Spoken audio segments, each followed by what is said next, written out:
Bienvenidos nuevamente al podcast Visión Inteligente de Negocios, el podcast especializado en innovación, emprendimiento y modelos de negocio. Yo soy Max Villanueva y en esta oportunidad, ya llegando al episodio número 127 del podcast, estoy muy contento de tener como invitada a Nazaret Black.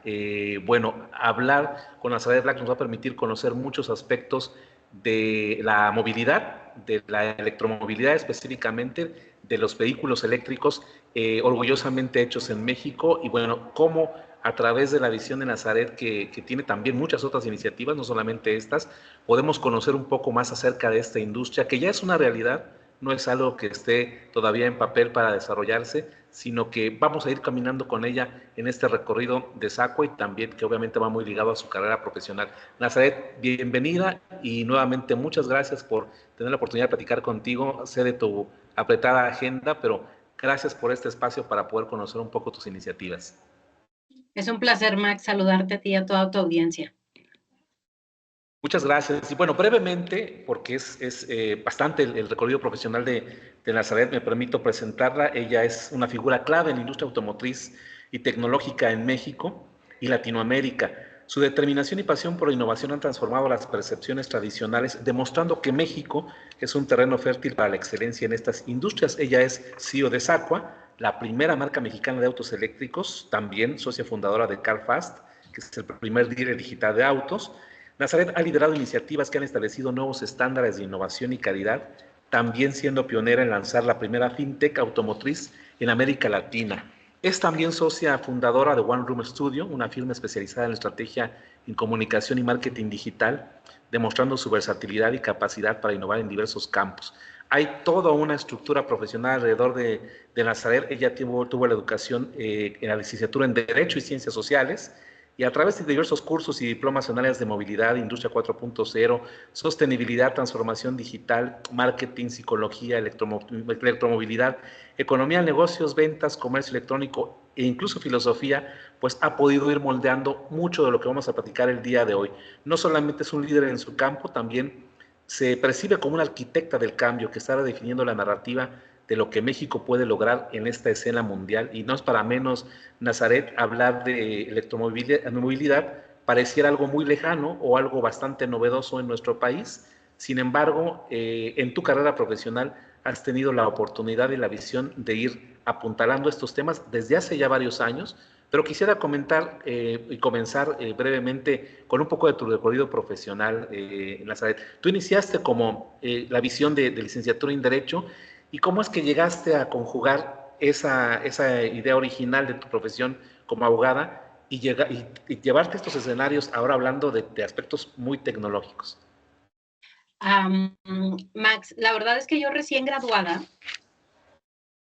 graduadita, me fui a comprar mi primer coche y tuve una muy mala experiencia de compra.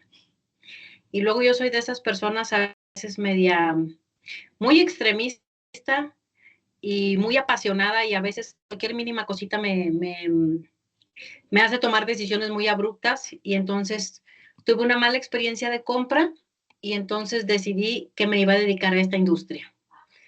Así, todavía ni siquiera terminaba la compra de mi coche y dije, voy a dedicarme a la industria automotriz, voy a poner un negocio en la industria automotriz.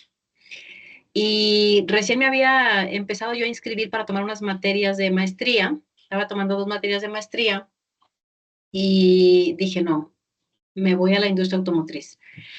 Y no sabía nada de la industria, obviamente, lo único que tenía era esta experiencia personal de compra mala.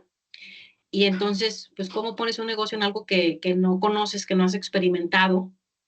Y entonces dije, pues tengo que empezar por lo más sencillo, donde me puedan dar cabida para entender la industria, saber cómo funciona y entonces ya hacer un negocio dentro. Y pues lo más sencillo era ir a vender coches en una agencia como comisionista. Y entonces fui y pedí oportunidad en un concesionario para poder ser vendedora de coches, eh, lo cual era fabuloso porque como no era un empleo, o sea, no tenías ningún beneficio, nada por el estilo, simplemente tú ibas y vendías coches, y si ganabas dinero, digo, perdón, si vendías, ganabas una comisión, y si no vendías, no. Entonces a mí me resultaba fabuloso porque nunca me gustó la idea de trabajar en una empresa. Entonces así empecé hace ya más de 20 años vendiendo coches en un concesionario y luego entrando me di cuenta cómo funcionaban los pisos de ventas y entonces dije, ok, voy a empezar por esta parte, voy a hacer un negocio que se dedique a esto y a esto y a esto. Y así empezamos con CarFast hace muchos, muchos años. Y CarFast era precisamente, bueno, detectaste sin duda un mundo nuevo para ti, veniendo desde el mundo del derecho, pero también en ese afán y en esas características tuyas personales, sin duda detectaste áreas de oportunidad que no estaban siendo bien atendidas. Creo que muchas de ellas tenían que ver con el financiamiento. Y CarFast vino haciendo esta propuesta, que después de vivir la experiencia del el área de ventas, pone al alcance de la mano la posibilidad de que más personas puedan adquirir vehículos. En este tiempo hablábamos de vehículos, obviamente, de la industria tradicional, ¿no? de los vehículos tradicionales que en ese momento pues, en las agencias se podían comercializar. Entonces, esta propuesta de CarFast va orientada principalmente a poder obtener un vehículo bajo ciertas condiciones de financiamiento. Sí, en su momento fue una idea muy novedosa, de mucho beneficio, porque lo que nosotros queríamos era, que seguimos deseando, es que las personas tengan una experiencia de compra extraordinaria cuando van a comprar un coche. Y entonces dijimos, bueno, pues hay que tener todo en un solo lugar, todas las marcas de coches, todas las opciones de crédito, porque a mí me gustaba mucho estar viendo números y me di cuenta que los bancos, a través de los productos que ofrecían, pues eran muy distintos. Y había gente que, la mayor parte de la gente, me di cuenta, no sabemos de autos y entonces estamos tomando malas decisiones a la hora de elegir el auto, con peores decisiones financieras. Porque si no sabemos de coches, menos de dinero. No nos enseñan en México una cultura financiera. Y entonces ahí me di cuenta en que había esa necesidad, aparte de poder brindar esta experiencia muy bonita de compra. Y entonces la idea fue juntar todo en un mismo lugar y ayudar a las personas a tomar la mejor decisión. Y así empezamos a trabajar en la industria y a observarla. Y si en ese tiempo fue muy novedoso, porque la idea era hacerlo a través de tecnología, hoy después de poco más de 20 años de que surgió esa idea, creo que va a ser muchísimo más benéfico para las personas que hace tantos años, porque hoy con toda la entrada de todas las marcas extranjeras, esto es malo para las personas en el sentido que las marcas van a estar peleando por su dinero, no van a estar buscando atender personas, no van a estar pensando en las personas y en sus necesidades, sino en quién se lo queda. Y para las personas va a ser más difícil que nunca, porque si hace más de 20 años tú comparabas entre 20 marcas, hoy hay prácticamente, bueno, hay 86 marcas ya en el país y las que vienen. Bueno, este número 86 es de hace 3 semanas. Y como esto se mueve muy rápido, no sé ya si entraron otras. Entonces, imagina la persona común que está ocupada trabajando, que está ocupada con sus cosas, que no sabe de coches, que no sabe de dinero, y todos queriendo ir tras su dinero sin fijarse en la persona. Entonces, creo que más que nunca CarFast va a poder hacer una buena labor y seguir su misión de ayudar a las personas.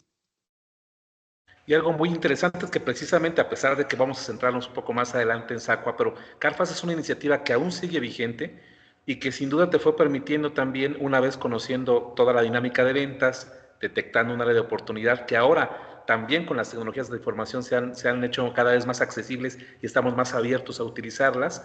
Y sin duda todo este camino también te permitió conocer y tener un panorama muy amplio de la industria. ¿Cómo llegar en la SAED con todo este conocimiento, dar esta visión que en su momento sin duda pudo haber sido descabellada? No sé si recibías comentarios más o menos de este tipo, que por qué lanzar una propuesta automotriz en una industria que ya tenía cierto camino tradicional. ¿Por qué pensar en automóviles eléctricos? ¿Cuál fue ese momento en el que tú decidiste, con toda esta habilidad y este conocimiento, incursionar en Sacua, que es de lo que vamos a ir hablando poco a poco más adelante? Bueno, creo que sí, cuando empezamos con CarFast, como era una apuesta muy ambiciosa, nadie estaba hablando de tecnología, de integración. Y CarFast, la base de la empresa es tecnológica porque nos propusimos desarrollar tecnología para juntar toda esta información y ponerla al alcance de las personas para que pudieran hacer sus comparaciones de forma muy rápida. Hoy esto se escucha súper facilísimo, pero hace poco más de 20 años era o sea, ¿cómo? Que en internet puedo ver información de coches y compararlos y demás. Y la idea, una de las características era que teníamos que integrar toda la industria en un mismo lugar, todas las marcas de coches. Y eso nos llevó a aprender mucho de autos. Teníamos, parte de nuestro compromiso era ser expertos en coches. Hoy se pone un poco complejo porque sí logramos aprendernos 20 marcas de coches con todos los vehículos que tenían, con los segmentos, con las versiones, a nivel técnico y demás. Hoy sería bastante complejo porque estamos hablando de casi 90 marcas de coches. Pero eso hizo que cuando empezamos a trabajar con un todo y empieza uno por un puntito, cuando uno hace negocios y tiene la mente abierta, oportunidades empiezan a surgir. Y así empezaron a surgir oportunidades para nosotros, empezamos a diversificarnos, empezamos a aprender más de la industria, nos gustó mucho y entonces nos metimos a aprender más y aprender más y aprender más y nos fuimos metiendo por un ladito, por otro.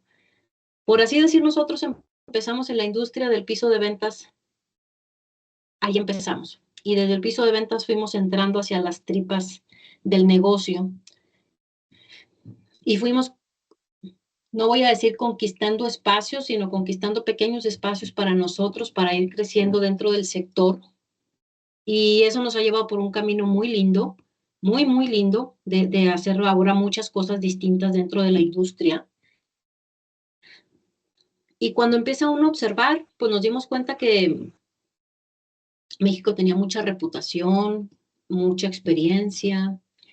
Como jóvenes también, nosotros obviamente no identificábamos tantas oportunidades para nosotros, por eso tuvimos que siempre estar emprendiendo. Y como nosotros en ese momento había mucha gente, como sigue habiendo mucha gente joven que no encuentra oportunidades y o te vas o te pones a hacer otra cosa distinta a la que estudiaste.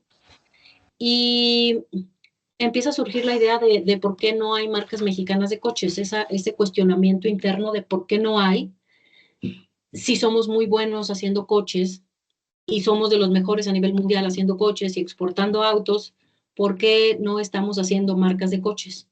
¿En qué momento? Y esto es algo que es de reflexionar. Los seres humanos de pronto somos seres de hábitos, querramos o no.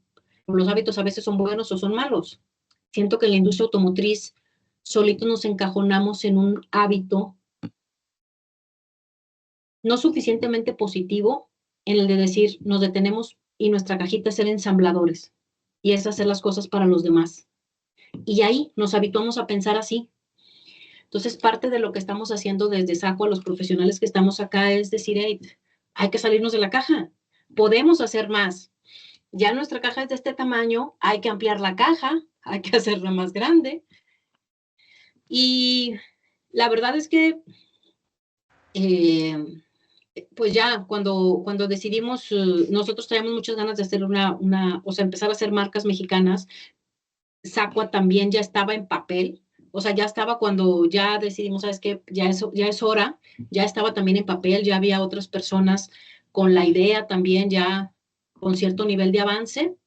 Y entonces creo que a veces es muchísimo más inteligente unir esfuerzos, unir fuerzas, en lugar de todos querer hacer todo y todos ser pioneros en algo, ¿no? Entonces, pues nos juntamos y así fue como, pues a mí me tocó la parte de dirigir el proyecto de cara hacia el público, y la intención es esa de cómo podemos ser más dentro de este sector automotriz, que es la base de la economía mexicana, cómo aumentamos nuestra participación en los negocios que se dan, y la respuesta es haciéndolo con innovación propia, con innovación mexicana, demostrándole al mundo también que como mexicanos somos capaces de crear tecnología.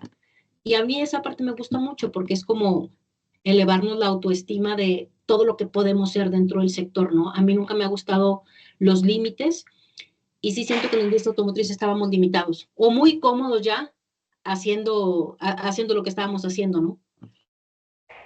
Y precisamente, bueno, la planta como tal, y vamos a ir tocando diferentes aspectos que tú ya comentabas, Nazaret, precisamente esta innovación, es hacer las cosas fuera de la caja, pero hay muchos elementos que vamos a ir sumando a toda esta idea del desarrollo de Zacua. Según en mis notas, la planta en Puebla se inauguró en 2018. A partir de ahí, pues empieza a lanzarse al mercado, o tenían ya previamente una estructura comercial y demás previo a la planta como tal. No, la historia de Sacua comienza casi hace un cuarto de siglo. Casi hace un cuarto de siglo se hace un estudio de movilidad en Ciudad de México y entonces en ese estudio de movilidad pues se llega a la conclusión de que en el futuro lo ideal y lo correcto es rescatar las calles para que las calles sean de las personas, es rescatar los espacios para las personas. Y eso te lleva a plantear soluciones de decir, bueno, si vamos a rescatar las calles, ¿qué hay que hacer? Pues quitar tanto coche que hay de más, que haya menos, pero que haya de mejor calidad. Y entonces la respuesta es, ¿cómo haces coches de mejor calidad? Pues que sean eléctricos. Y entonces igual surge la interrogante, bueno, y si en el futuro los autos van a ser eléctricos, ¿por qué no una marca mexicana? O sea, ¿por qué no, no? Entonces, pues ya se empieza ese proceso de decir, ok, bueno, hay que ser una marca mexicana, hace casi 25 años. Pero pues obviamente todos los que participamos del proyecto, desde las otras personas que están, no estábamos como que 100% en eso, porque pues todos traíamos otras obligaciones y es un sueño que que hemos ido construyendo y se empezaron a buscar ciertas cosas hasta que llegamos al 2017 y la idea ya era presentarlo en 2017 a público, se hizo la presentación, se hizo el statement de ya va a haber una marca mexicana con cierto nivel de avance ahí y luego ya nos vamos a poner la planta en 2018. Pero sí hay todos estos años de trabajo detrás, pero ya con mucho, ahora sí, con muchísimo esfuerzo dirigido y mucho foco desde el 2018.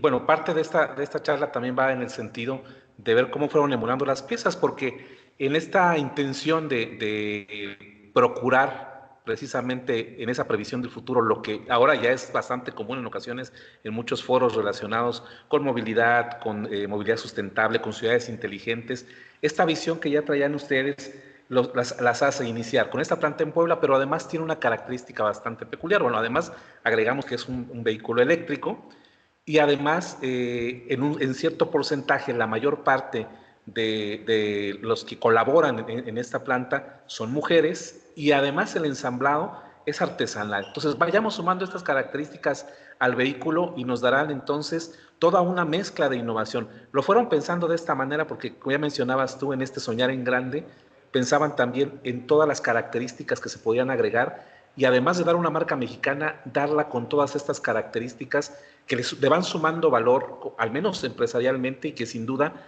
el público también en cierto sentido identifica como que es algo diferente. Es una propuesta, como tú ya mencionabas en tu experiencia, no es solamente pensar en el beneficio empresarial, sino también pensar en la gente, desde quien compra hasta quien realmente hace posible que estos vehículos lleguen a los clientes. Sí, de hecho, bueno, luego todos estos elementos parece como que se pusieron de moda y muchas empresas se hacen desde el greenwashing hasta el inclusion washing y todo el mundo dice que es inclusivo y buena onda. La verdad es que nosotros, nada de eso en cierta manera fue planeado, lo del género, no es como que una política o lo vamos a hacer para que se vea bonito, la verdad es que no. Voy a empezar por la parte de la forma en la que ensamblamos. Eso atendió en parte a una estrategia porque tuvimos que ser muy estratégicos a la hora de salir. Como nadie estaba apostando por esto, nosotros no podíamos, a ver, ni podíamos, ni teníamos para dejarnos llevar por el ego, de decir, vamos a hacer un super anuncio, vamos a poner una planta muy grande, la vamos a automatizar, vamos a hacer miles de coches, cuando no había mercado para esos coches.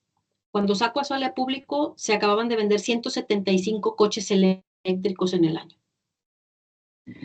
Cuando uno lo ve desde ahí, hacer lo contrario o pretender hacer lo contrario y salir a fabricar miles de coches era darnos un balazo en el pie. y acortar nuestro tiempo de vida, porque íbamos a tener que ir a almacenar esos coches porque no había mercado. Entonces dijimos, vamos a empezar con series, con ediciones especiales. Sacamos la primera, solo 100 unidades numeradas de colección, y entonces vamos a hacerlas en un proceso artesanal, que ahora lo artesanal es lo más in del mundo, porque hace muchos años lo artesanal estaba ligado a lo chafa, hoy es al contrario, algo artesanal te sale muchísimo más costoso que algo hecho en masa. Entonces, decidimos que fuera así por esto, y luego también es muchísimo más bonito porque estás haciendo un coche, hay muchas personas haciendo un coche para la persona que decide apostar por nosotros, y saber que su coche ha sido ensamblado pieza por pieza, con mucho cariño, con mucho amor, pensando en mejorar a nuestro país, la verdad es que a nivel emocional es algo muy, muy bonito. Eso es porque el coche decidimos que fuera hecho así de forma artesanal. Y Saco es una obra de arte, de artistas mexicanos, porque eso es lo que es nuestra gente, en planta, artistas mexicanos que hacen autos a mano, que ensamblan autos a mano. Toda la electrónica la hacemos a mano, todas las tarjetas de electrónica se hacen a mano, o sea, eso es extraordinario cuando se piensa ese nivel de complejidad llevado de forma manual. Y luego la parte del tema de inclusión. Nosotros cuando me han preguntado, oye Nazaret, cuéntanos acerca de tus manuales y tus de políticas de inclusión y de equidad, les digo, mira, somos una empresa tan pequeña que nosotros no tenemos manuales. O sea, somos un grupo de gente trabajando y apostando por nuestro país, haciendo equipo, y aquí todos somos iguales. Entonces aquí no hay eso. Entonces aquí todos tienen un espacio. Y de pronto cuando nos dimos cuenta, la línea de ensamblaje básicamente eran mujeres. Entonces no fue algo que planeáramos ni con una doble intención, ni con una intención marketera, fue algo que sucedió. Y que luego nos dimos cuenta que era importante porque llamó mucho la atención a nivel internacional de decir, ¿cómo que está ensamblado por mujeres? Y sin pretenderlo, rompimos la historia. Fuimos el primer auto del mundo en más casi 140 años en ser ensamblado por mujeres. Entonces, eso es padrísimo porque eso es México. Quien rompe este récord no es los nombres de las personas que conformamos el equipo, es México, se habla de México, y eso es parte de lo que nosotros queremos, que se hable extraordinario de nuestro país. Entonces, así es más o menos el detalle de lo que me preguntas, Max. Y sumándolo, ahora como mencionas tú, pareciera que fuera un diseño, pero ha sido también parte de este crecimiento, de este aprendizaje de Saco que ha sabido atesorar. Pero en algún momento también, Nazaret, en este proceso del desarrollo de la planta, les tocan momentos difíciles. Ya hablaremos un poco de la propia complejidad de la industria respecto a los vehículos eléctricos, pero ¿cómo sortean ustedes, muy próximo al inicio de sus operaciones en planta, pues también tenemos todo este confinamiento por la pandemia? ¿Tuvieron algunas decisiones complejas? ¿Fue algo que en algún momento pudo afectar de manera especial a esta industria, o en realidad no fue algo tan impactante, especialmente para la industria automotriz?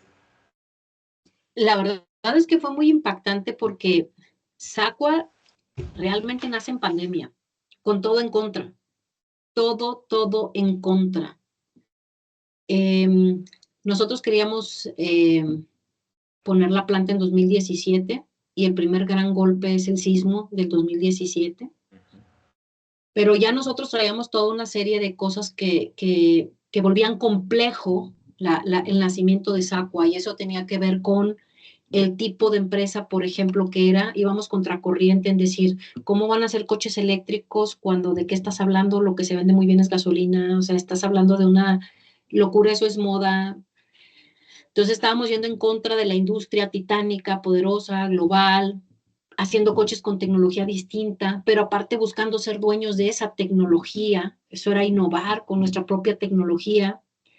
Luego hacerlo desde ser una empresa mexicana, que también eso es salirte del status quo y es un atrevimiento de cómo se les ocurre. Los mexicanos no hacen tecnología, trabajan para los que hacen tecnología. Entonces, eso era como que salirte del status quo de lo que es un mexicano en el sector automotriz. Y entonces ya traíamos nosotros esos, Ya sabíamos que era complejo por esto, porque aparte de hacerlo es de ser también una empresa familiar, es otro nivel de complejidad. Yo lo digo todo el mundo, yo lo digo todo el tiempo y la gente se ríe, es un chiste muy malo, que digo, cuando decimos que somos una empresa familiar, todo el mundo dice, wow, qué romántico, se escucha esto. Pero digo, lo que significa en realidad es que no tenemos dinero, como una marca global. Eso es lo que significa. Entonces, ya traíamos todo esto, luego nos pasa lo del sismo, ya había una crisis económica en proceso antes de pandemia, ya estaba, entonces traíamos sismo, crisis económica, luego nos cae la pandemia, y ahí le tocaba a Saco abrir puertas a público en 2020, con la pandemia y con todo esto que conté. Y luego adicional, por si no fuera poco, ya traíamos también una crisis en la industria automotriz, ya íbamos de bajadita antes de que llegara la pandemia. Pues cuando llega el 2020 se declara la peor crisis en la industria automotriz mexicana en 100 años. Y con todas esas condiciones, Saco abre las alas. En la peor crisis en 100 años de historia de industria automotriz en México, con pandemia, con crisis económica global y con todo lo que dije anteriormente, así abre Saco a sus alas al público. Y yo hoy, después de reflexionar tanto, cuando me preguntan, o sea, qué hizo que salieran con todo esto que estaba en contra, y que era como el mix o el coctelito más tóxico para que Saco no pudiera prosperar.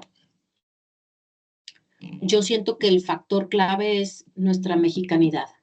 Y ahorita hablabas de abrir las salas, precisamente Sacua, alguna información buscando de forma adicional, para quienes nos escuchan, la Sacua es el nombre de una de las aves más grandes, mayores que habitan al oriente de nuestro país. Se cuenta que Moctezuma la tenía entre sus aves favoritas, y bueno, precisamente representan esto, creer en México y en lo mexicano, y lo verán, dejaremos todos los links a redes sociales, a página.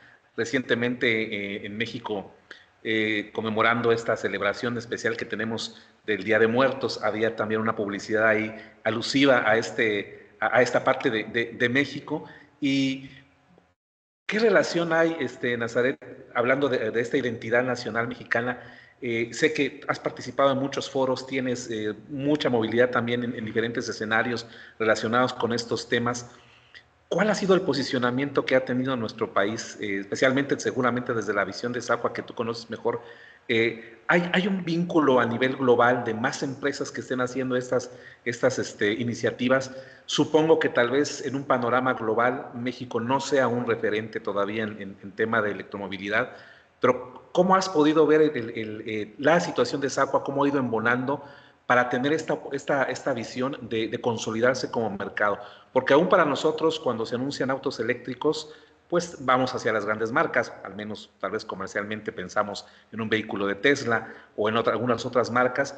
Pero ¿cómo ha sido ir caminando y estos foros que tanto te han permitido tener una especie de termómetro de cómo se ve la industria mexicana de eléctrica específicamente en un mediano o en un largo plazo? Sí, he estado en muchos foros, hemos estado en muchos foros, y ahí también es un factor clave, y agradezco a toda la gente que me escucha y que nos ha invitado y que nos ha brindado un espacio como tú hoy, y como todas las personas que nos han abierto los brazos y brindado un espacio en sus plataformas, en sus podcasts, en sus canales de televisión, en sus eventos, en sus revistas, en sus medios, para hablar de Sacua, porque es gracias a ellos que esto se ha convertido en una gran plataforma para nosotros, para poder trascender fronteras. Y sí las hemos trascendido. ¿A qué me refiero con esto? Gracias, como dijiste al principio, bien por el tema de digitalización. Hoy tú estás en Chiapas, yo estoy en Ciudad de México, y seguramente cuando esto salga al aire habrá alguien escuchándonos en Costa Rica. Entonces, gracias a la digitalización han sucedido cosas extraordinarias, derivado de todos estos foros que nos han brindado para hablar de Sacua. Y sí hemos dado la vuelta al mundo. Por ejemplo, ahorita hace un par de semanas vino un medio chino global a hacer una nota que va a salir en todo el mundo, ya salió desde hace como unos 10 días. Nada más en China tienen 400 millones de televidentes. Y luego ya se iba, después de China, se iba a todo Centroamérica, América del Norte, y luego Estados Unidos y demás.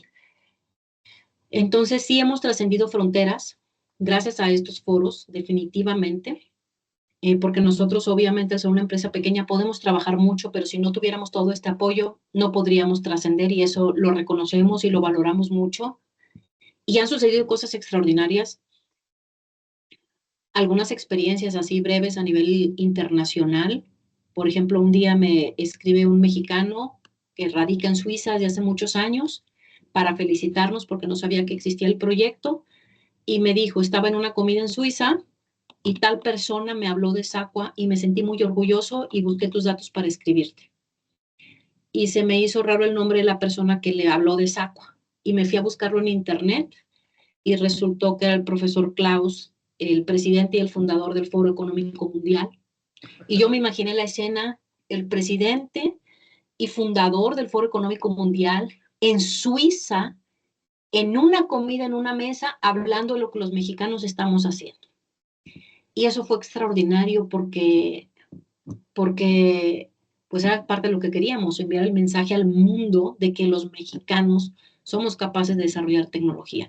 Y así muchas historias muy bonitas de gente en Japón que ha estado en Nazaret, vine a Japón por negocios y estás en el periódico, no lo puedo creer, aquí te va la foto, y así. Entonces sí hemos trascendido y otra vez reitero, es gracias a todas las personas como tú que nos han apoyado y que han hecho suyo el proyecto, porque entienden que hablamos de México, no hablamos desde nosotros ni para nosotros. Y esta dinámica de negocios de Sauca, aterrizando un poquito tal vez el modelo de trabajo que ustedes tienen, entiendo que al ser una planta artesanal, ya mencionabas, pues no es en este caso la visión de hacer una producción en serie o masificada. El mecanismo para quien se interese en estos vehículos es precisamente contactarlos. Me parece que en la página hay un proceso de cotización, que además, si ustedes se animan a un financiamiento, pues pueden irse a CarFast, porque creo que están vinculados también con esta otra iniciativa, pero es bajo un pedido. Me imagino que funciona bajo el cliente interesado, se contacta con ustedes y a partir de ahí hacen todo el proceso de, bueno, los tiempos de espera y lo que se requiere para que ya tengan su propio vehículo. Es la manera en que están operando actualmente y no sé si también fuera de México o realmente es una limitante todavía no poder salir de México en su modelo de negocios actualmente. Nosotros tenemos que ir muy estables. Nos han pedido coches de muchos países, nos han pedido que les enviemos coches, pero no se trata de vender. Como hablé, siempre se trata del tema de la experiencia. Mal haríamos si nos ponemos a enviar coches a otros lados donde no podemos atenderlos en postventa. Y ha habido gente que dice, mándamelo y si necesitamos algo, aquí tenemos ingenieros, sobre todo gente apasionada de la industria y que tiene medios o ingenieros en sus empresas para apoyarnos con eso. Nosotros hemos sido muy discretos en esa parte porque nuestra primera edición fue para poder probar la tecnología que desarrollamos. Y sí, por supuesto que tenemos planes a futuro para poder incrementar la producción de forma importante, pero va a ser siempre de forma muy estratégica, atendiendo a un mercado en específico. Sacua por lo pronto no está pensando en hacer coches masivos para la mayoría de las personas, sino atender nichos importantes. Hoy tenemos coches urbanos, que los coches urbanos le sirven al 90% de la población. No hace sentido que ahorita estemos pensando en otro tipo de coches cuando si lo que queremos es disminuir emisiones. ¿Dónde más se gastan esas emisiones? Dentro de la ciudad, con las gentes que nos movemos dentro de la ciudad. Entonces vamos a eso específicamente, vamos a seguir ahí un tiempo. Y también estamos creciendo hacia el lado de empresas que necesitan vehículos para última milla. Estamos próximos a presentar nuestro primer camión enfocado en última milla. Es una marca nueva. Y pues felices, pero vamos a seguir en eso, concentraditos. Y una de las características al escuchar de vehículos eléctricos, pues es toda una infraestructura que va relacionado con la operación de estos vehículos. Hace apenas unos minutos antes de iniciar la entrevista veía en LinkedIn un posteo tuyo bajo un comentario que incluso al consumidor que empieza, o al usuario más bien que empieza con los vehículos eléctricos, mencionabas una frase que no había escuchado, hay un estrés de recarga, es decir, el mecanismo del funcionamiento de un auto 100% eléctrico es precisamente estos mecanismos para que el uso, la movilidad se pueda dar de forma adecuada. hay necesidad de una infraestructura muy compleja en la Nazaret que ha impedido que existan más autos eléctricos, o se ha venido superando a lo largo del tiempo con tecnologías más accesibles para que pues, la recarga, que es la parte esencial de la movilidad del vehículo, sea cada vez más favorable a los usuarios.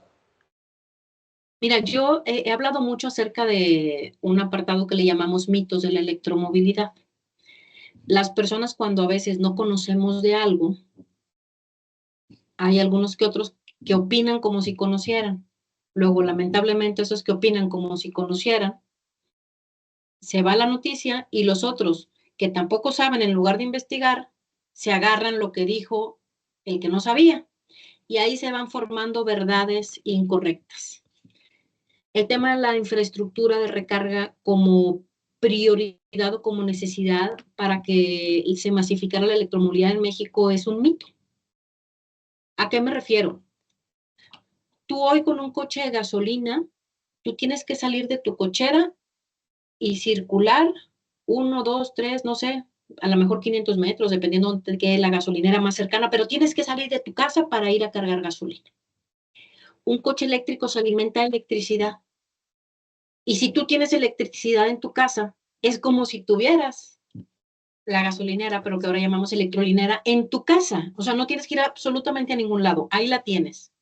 O sea, la infraestructura existe en tu cochera, en tu edificio, si te paraste en un centro comercial, si te paraste en un restaurante. Si hay luz, hay energía para los coches eléctricos. Entonces, si consideramos que el 90% de las personas, como dije, vivimos dentro de la gran ciudad y usamos el coche para ir y venir del trabajo, eso es lo que hacemos la mayoría de las personas, que no la pasamos trabajando. ¿Eso qué significa? De acuerdo a estadísticas, el 90% del tiempo los autos permanecen estacionados. ¿Dónde?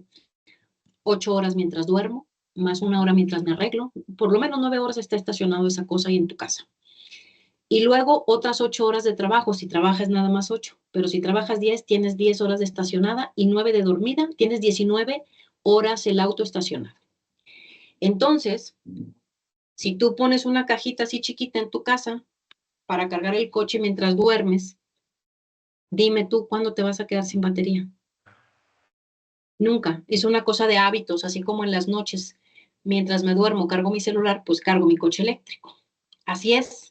Pero precisamente regreso al punto del tema de desinformación que se genera a veces porque mucha gente no se da el tiempo de razonar las cosas y de pensar. A mí en lo personal, ¿cómo sería? ¿Cómo cargaría yo un coche eléctrico? ¿No?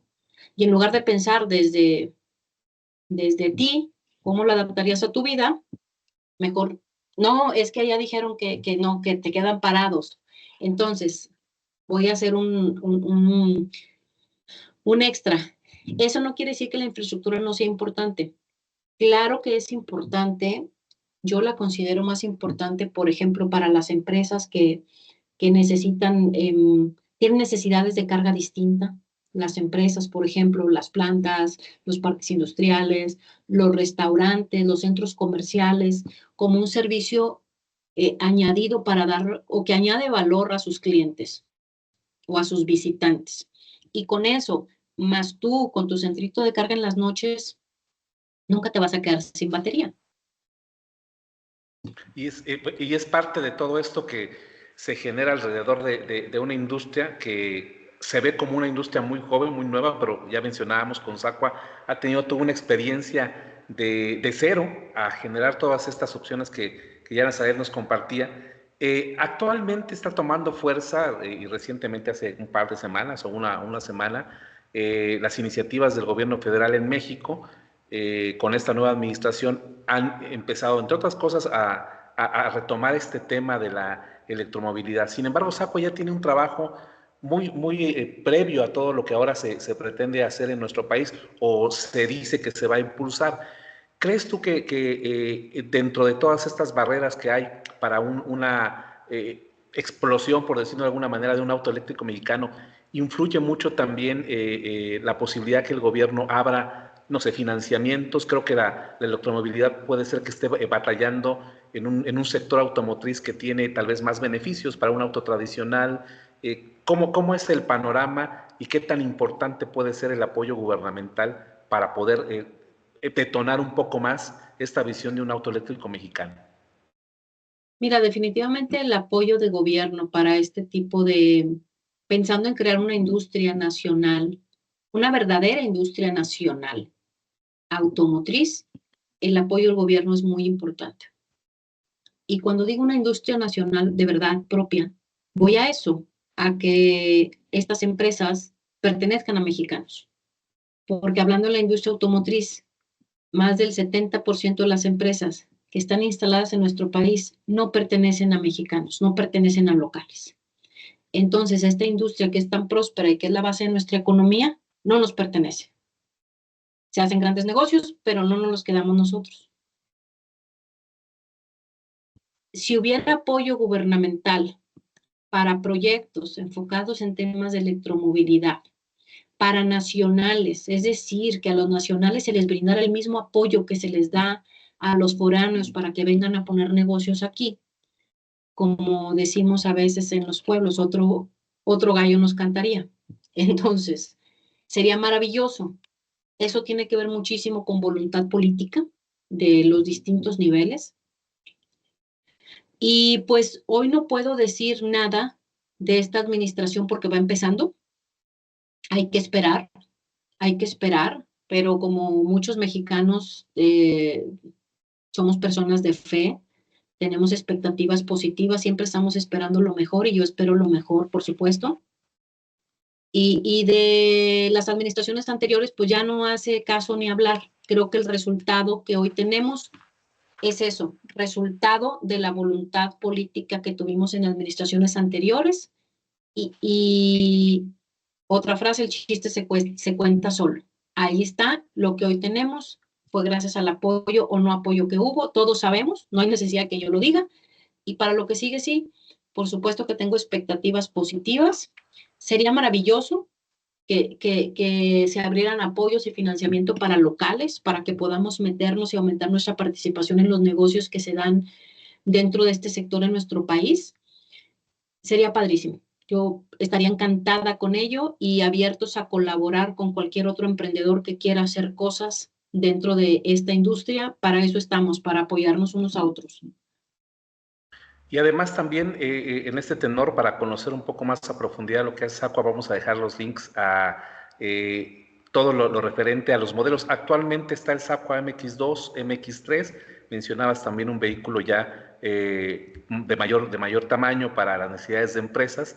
Vamos a dejar todos estos detalles para que conozcan a profundidad.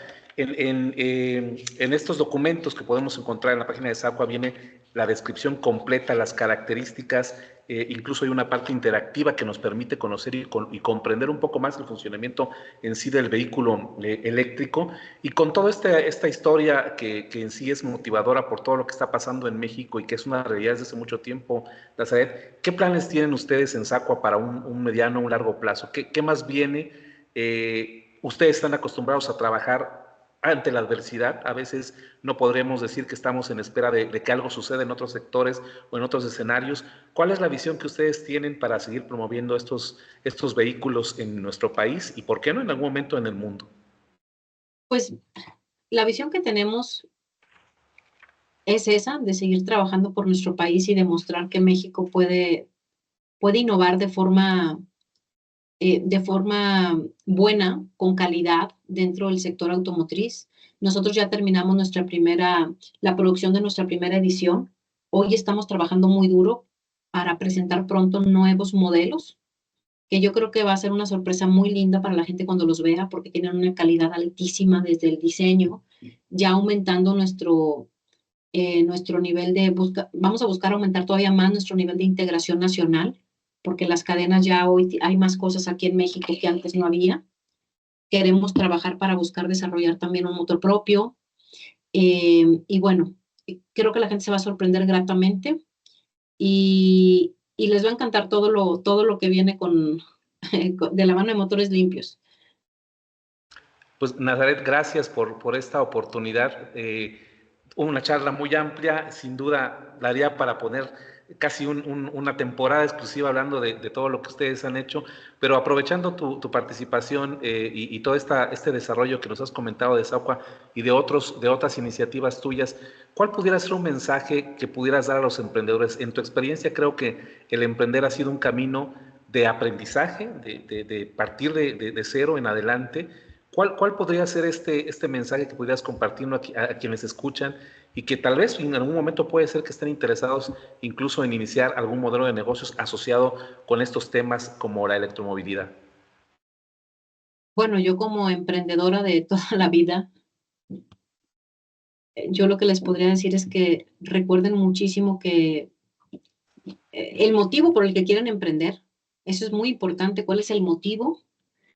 Si desde ahorita les digo que si piensan que es porque vas a ser dueño de tu tiempo y vas a tener mucho dinero y vas a hacer lo que te dé tu gana, luego no es cierto, uno termina siendo el que más trabaja y cuando vas emprendiendo el que menos tiene y el que más se esfuerza y uno llora mucho cuando las cosas no salen. Entonces, cuando uno aprende a amar esto, esta parte del proceso, entonces uno comienza a divertirse.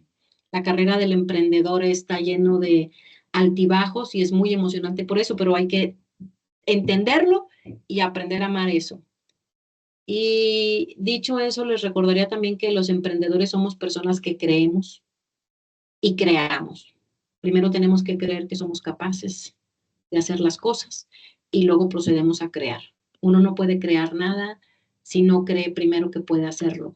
Entonces, les diría que pongan foco bien en eso, no salgan a crear nada si no creen completamente en ustedes, porque ese es el factor clave para avanzar cuando nadie más cree. Y a los emprendedores así nos pasa muchísimo. Nadie cree en nosotros, a veces ni nuestra propia familia, así que por eso es muy importante la autoconfianza. Pues muchas gracias, Nazaret. Creo que nos quedamos muy interesados, sin duda, personas más allá de México, de conocer lo que se está haciendo en nuestro país. ¿Por qué no? Generar sinergias, aprender, conocer de primera mano todo lo que SACWA está haciendo y darnos cuenta que en Latinoamérica, no solamente en México, sin duda hay un potencial, pero a veces, como bien mencionaba Nazaret, en esas cajas cerradas de la zona de confort, a veces nos hemos mantenido en un panorama que no nos permite tal vez trascender en aspectos que con el talento y las habilidades y el conocimiento de los latinos pudieran detonar. Siempre tenemos una dinámica al cierre en la Nazaret antes de finalizar la entrevista. Todos mis invitados, pues les hago un obsequio digital que desarrollamos aquí en el podcast. Te lo voy a compartir primeramente aquí en pantalla y te lo voy a hacer llegar posteriormente a través de los medios. Y pues con todas estas tecnologías de inteligencia artificial que disponemos ahora, siempre diseñamos pues un recuerdo de la participación en el podcast. Enseguida va a aparecer en tu pantalla, me dices cuando puedas verlo y va en relación a lo que platicamos nosotros en esta charla. Tú me dices si ya aparece. Ya aparece, muy bonito, muy Está, bonito. bueno, es un diseño, bueno, Funcos, bueno, con inteligencia artificial, pues hacen referencia a nuestros invitados. En este caso es el de Nazaret con el número del episodio. Por ahí algunos vehículos que se ven al fondo haciendo referencia a esa pasión y a este emprendimiento en la industria automotriz. Te lo voy a hacer llegar con mucho cariño, Nazaret, y con el agradecimiento nuevamente a ti, a los medios de contacto que tuvimos y que hicieron posible esta charla. Y desde luego la posibilidad en un futuro de volver a dialogar sobre otras iniciativas, sobre el crecimiento de SACWA y todo lo que sea necesario difundir, pues cuentas desde ya con este espacio para contarlo como un aliado en el futuro. Muchísimas gracias, Max. Un fuerte saludo a toda tu audiencia y estamos en contacto. Y es muy importante que todos hablemos extraordinario de México. Esa frase la agarré de una iniciativa que se llama El Gran Bajío, que te invito a que los busques. Y ellos están buscando precisamente trabajar para crear una narrativa, para que el mundo, para tener una narrativa distinta sobre lo que sale de comunicación al mundo. No las noticias solamente las feas, sino las buenas, lo que estamos haciendo en México. Entonces, hablemos extraordinario de México. Muchas gracias, Nazaret, nuevamente por la participación. Agradezco también al público de Visión Inteligente Negocios la atención a este episodio, que espero haya sido motivador y también de gran impulso para rescatar esa pasión que tenemos por lo nuestro y que podemos proyectar a través también de nuestros modelos de negocio. Los invito a estar pendientes del próximo episodio y nos escuchamos y vemos en los diferentes medios próximamente.